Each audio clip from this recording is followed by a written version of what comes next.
All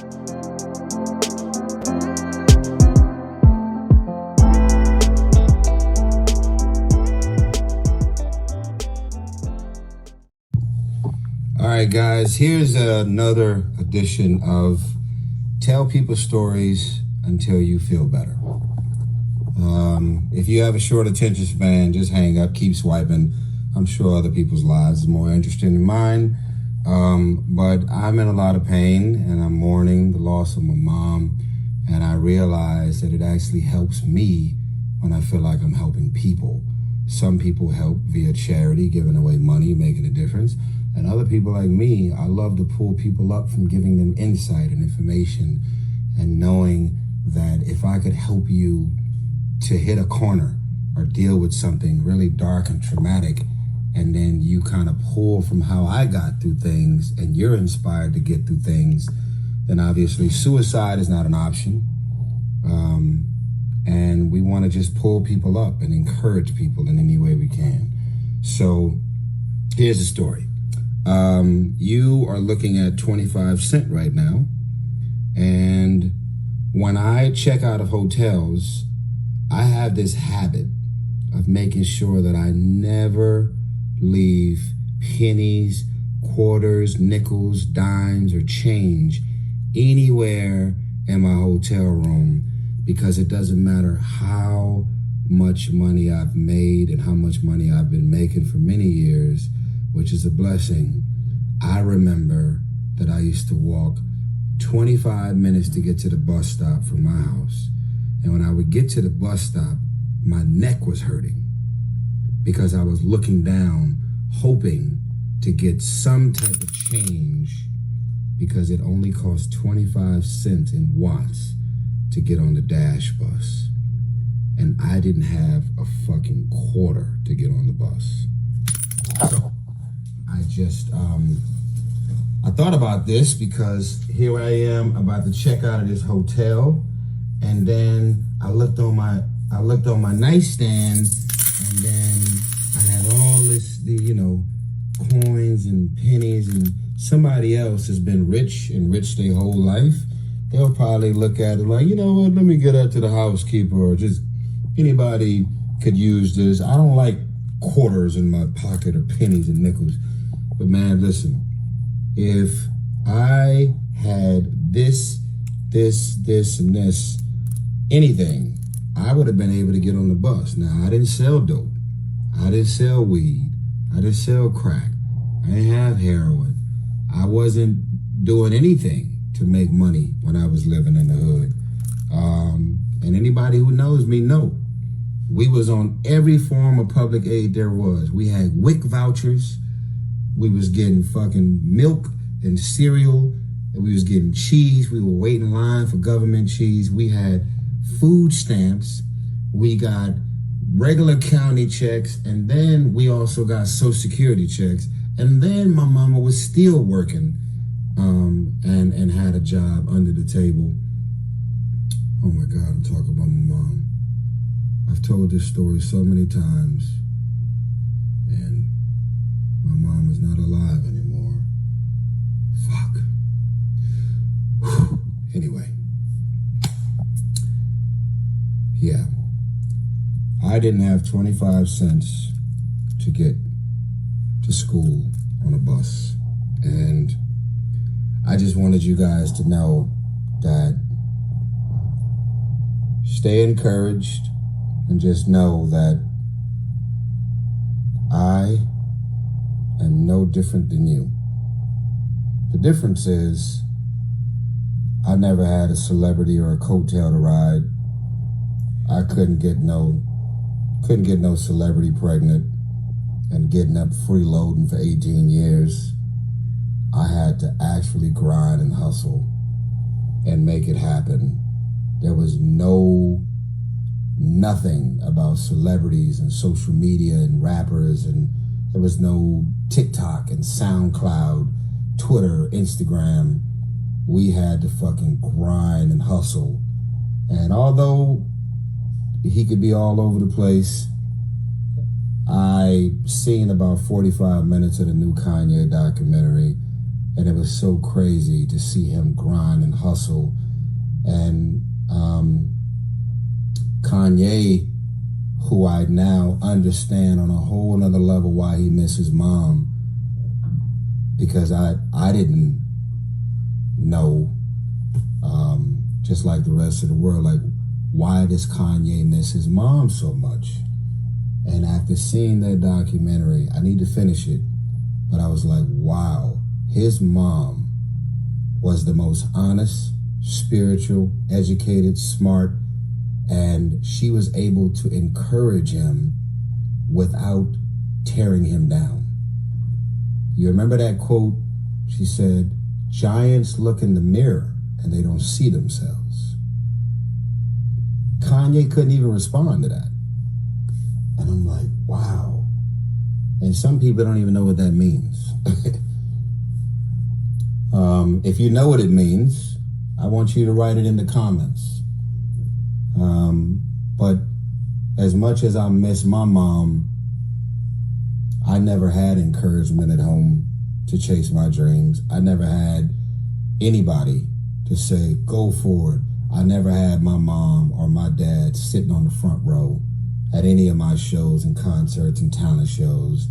So I had to, in my mind, and I'm not comparing my life or my story to Kanye's, but I had to work so much harder to push and get anything because I didn't even have the foundation of support whatsoever at home. So sometimes when you're a parent and your son or your daughter has these dreams, they may be weird, they may be crazy, they may be completely out of this world.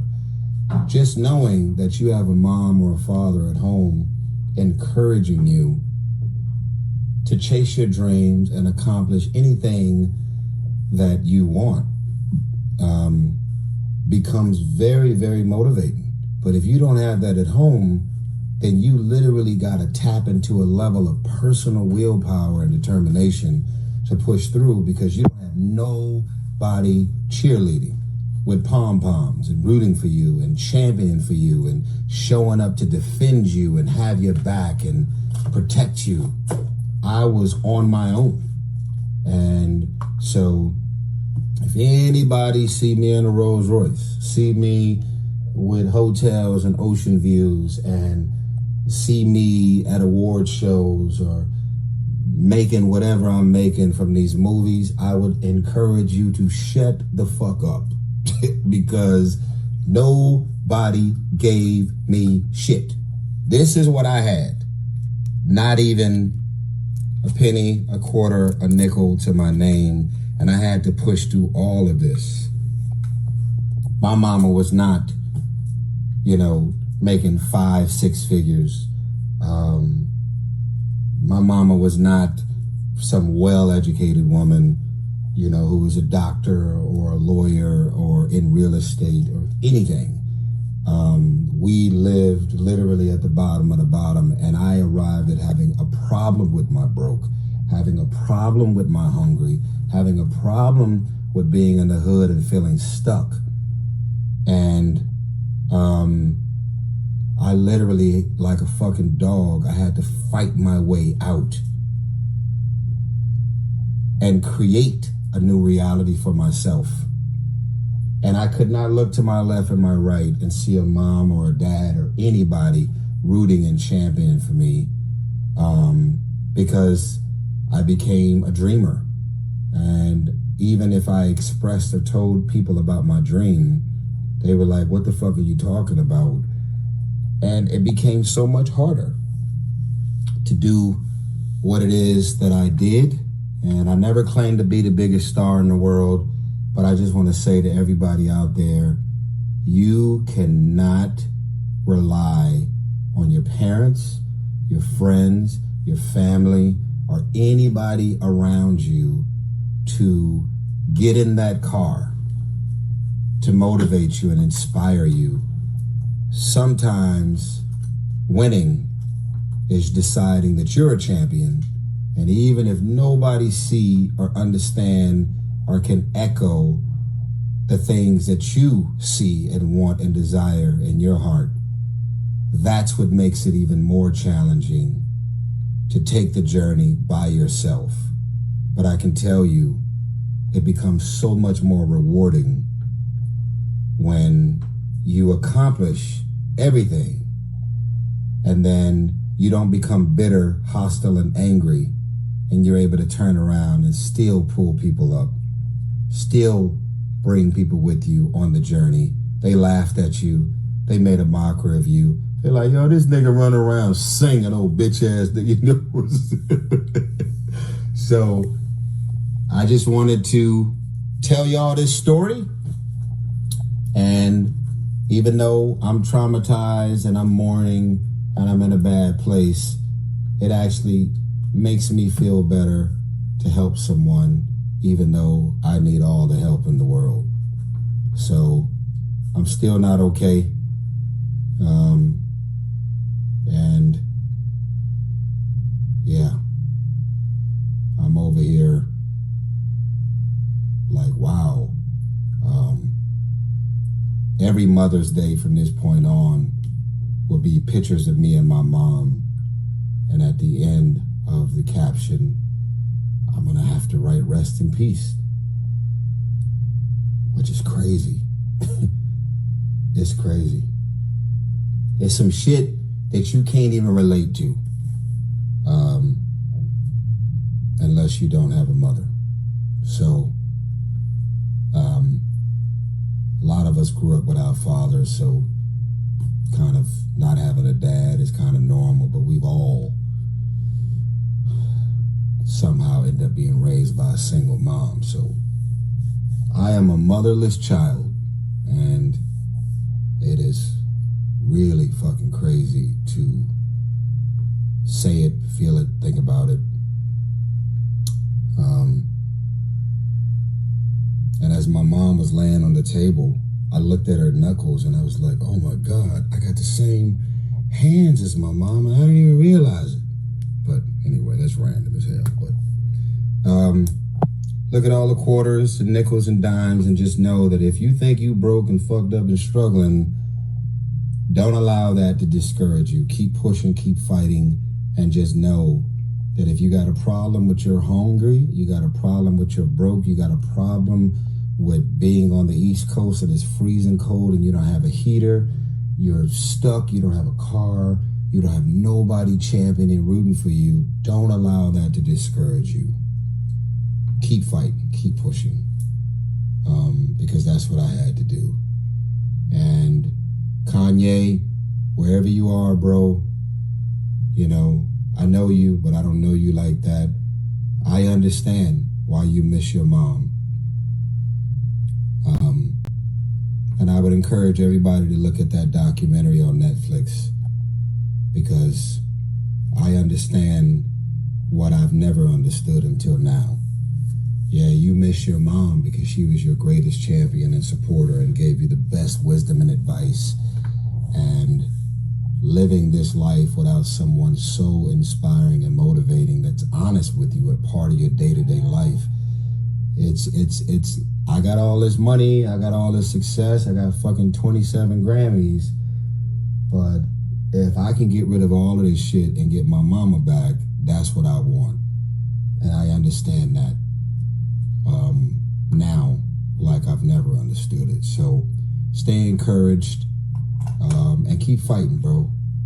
Keep fighting. And I'm like everybody else. I don't agree with everything you say and do, but I now know that all that you're doing is coming from a place of trauma and pain because you missed Donda. I'm praying for you. I'm not judging. People don't agree with everything I say and do, but we're all just fighting to be loved and embraced and accepted in any way we can. But just stay encouraged.